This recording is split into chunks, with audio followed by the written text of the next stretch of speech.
Party. We welcome now to the program Dr. John Witcher. He is a Republican candidate for governor. Dr. Witcher, thanks for coming on. Yes, sir. Thank you, Gerard. Thank you for having me back. You bet. So you spoke today to the crowd? I did. How'd that go? Well, I think it went good. Mississippians, they want to change. They do want to change. And, I think the main thing on Mississippians' minds right now is the economy. Yeah. Okay, the economy, the interest rates have doubled, gas prices are going up, people having problems buying groceries, paying their bills, etc. So that's a big part of our what we want to do. We want to make sure we're aware of that. Of course, we like to have tax breaks, etc. But and the other thing on people's minds is election integrity. They really, a lot of people here in Mississippi are very conservative. They feel like the presidential election of 2020 was, if not outright stolen, was rigged. And so there's still a lot of people throughout Mississippi that support Donald J. Trump for president. And I know I'm running for governor, but I'm wearing the hat because I support Donald J. Trump for president. I really do. I mean, if anybody can bring our economy back, he can. That's number one. And number two, he'll keep us out of World War III. And I think that's really what's on people's minds around Mississippi. They're more concerned about their own pocketbook and also their safety and protection. So if, Dr. Witcher, if you're fortunate to be elected governor, what sort of economic policies would you champion to address the economic plight that you're hearing out there among the voters? Well, I'm a very conservative person. I grew up right here in Mississippi, very modest bringing up. My father was a school teacher, mother homemaker. They raised 3 children.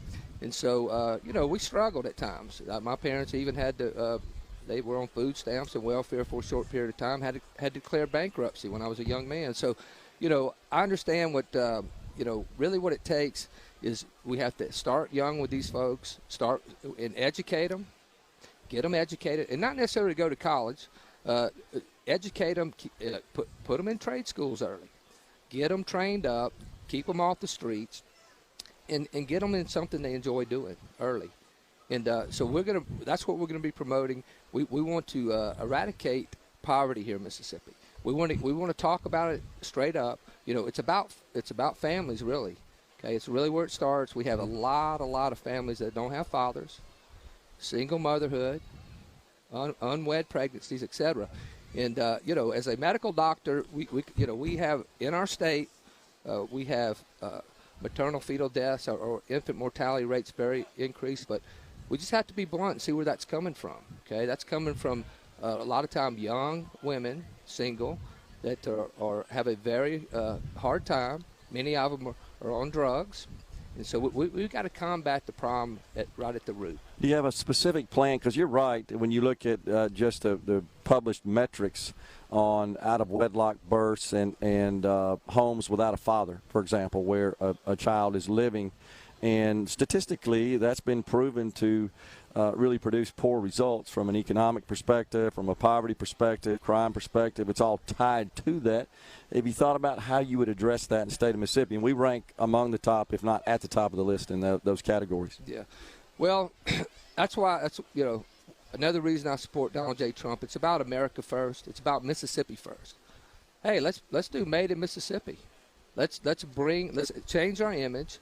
Bring folks together. We want all businesses to come here, but the heart and soul of Mississippi is small businesses. We want to encourage folks to come from these blue states because they're coming, and we want to encourage them to come here. Young families with kids. We want them to bring their trade with them. I have a son that's I've got 4 kids. 2 of them are doctors. One's a dentist, and hey, my oldest son, he's in Florida. Free state of Florida. It's the brain drain. Once we educate these folks here, we want to keep them here. And that's another thing. If you live here and you go to a state college and you're doing well, I don't think it costs too much. We need to learn how to figure out how we can keep our smart people here and bring others here. And it's really we want to promote business. I'm about smart. I'm about free enterprise. I grew up with Ronald Reagan. I believe that the way we got to find people jobs, got to get them working, got to train them, keep them off the streets, and it's about listen. We need a tax base here, but the way we can get rid of income tax is we've got to bring more people here that are taxpayers, that are buying groceries, buying food, and we can hopefully eliminate that income tax, use the tax base we have there by bringing these working people, and then when we can lower some of this spending, I think we can balance the budget, because look, we're a welfare state. We know that.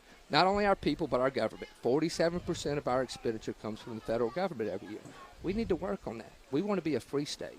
Are there any regulations that you would push to eliminate the state of Mississippi that you think are maybe a hindrance to business formation or just making it more difficult to succeed as a business? We want to, anytime government gets involved in situations, there's always red tapes and regulations. In the healthcare industry, I can tell you, we don't want the government running our hospitals. We just don't. I mean, they're inefficient, too much red tape, too much bureaucracy. For example, we want the certificate of need. We should privatize that. Okay, we need to let that become more available to individual business folks and go out there and compete against. They say all these hospitals are going broke and losing money in Mississippi. We need to look at each hospital setting, because every hospital is different. Some of them are owned privately. Some of them the county owns them. They're all independent. And I can tell you a lot of the problem is just mismanagement at the local level. And you can't solve every hospital's problem by one thing. I mean, there's lots of things there. I mean, sometimes they have too many employees because they're county owned and they stack them with too many employees.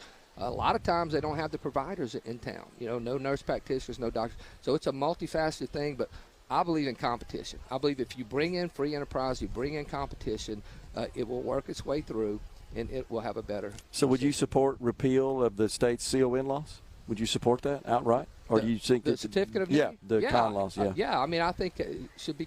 I think people, it's too hard to get them right now. Yeah. It's too political. Yeah. Gotcha. What about education choice? Do you have a position on that? I believe in education choice. I think Arkansas is getting ready to pass where the educational tax dollars are going to follow the child. I believe we can. Already have, actually. So we should do that here. We can do that. I mean, it's if a child wants to learn, I don't care where they're at, what zip code. I don't think your zip code should determine the quality of your education. If the child wants to learn, whether it be a trade school or college, let's help them out. Let's get them out. We know a lot of these inner city schools are, for one thing, they're dangerous, okay? And that's another thing. We want to protect our teachers. I grew up with a family of teachers. My father was a school teacher. My sister just retired as a school teacher, special ed teacher down on the coast. And I taught with her. One thing is safety. These teachers, a lot of times they can't really do anything to the children because the parents might get upset. When I was growing up, I mean, we got spankings. That's just the way it was. Is there any state spending that you think should be examined for reduction, for cutting? Well, we spend a lot in the Department of Education, a whole lot. I think it's 54% of our tax income. Yeah. It's too much. I mean, I've been around the state. I've got somebody that I would bring on board. We've been talking, and it's very top heavy. There's a lot of superintendents out there. We can combine some of these districts. They're making six-figure incomes, sometimes with very few students. We need to look at that. They're also spending lots of money when they're training themselves with these outside folks, contracts. They give them lots of money, etc. We need to combine all that. I think that will cut a lot of waste. It's top-heavy. We need to get the money down to the parents, the teachers, and the children. So just to be clear, you would support at least examining the possibility of consolidation of certain school districts in the state? We have more than we have counties, as I you would know, have to look at that real closely. Yeah, I would. I mean, I'm for smaller government, trying to cut expenses as best we can. But we're going to have to do that. We've got to cut expenses somewhere. Yeah. I know I asked you about this before, but the PERS program is on shaky financial ground, and something's going to have to happen there.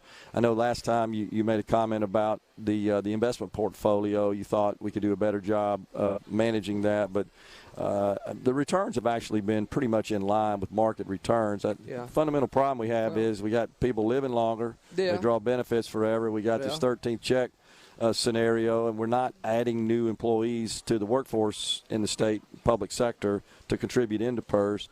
The contribution rate on the part of employers goes up by 5% this time next year, which is going to increase state spending. Yeah. You thought about what we're going to do about PERS, I guess? Well, I know you mentioned the other day they've made about 8% overall. I mean, I don't know.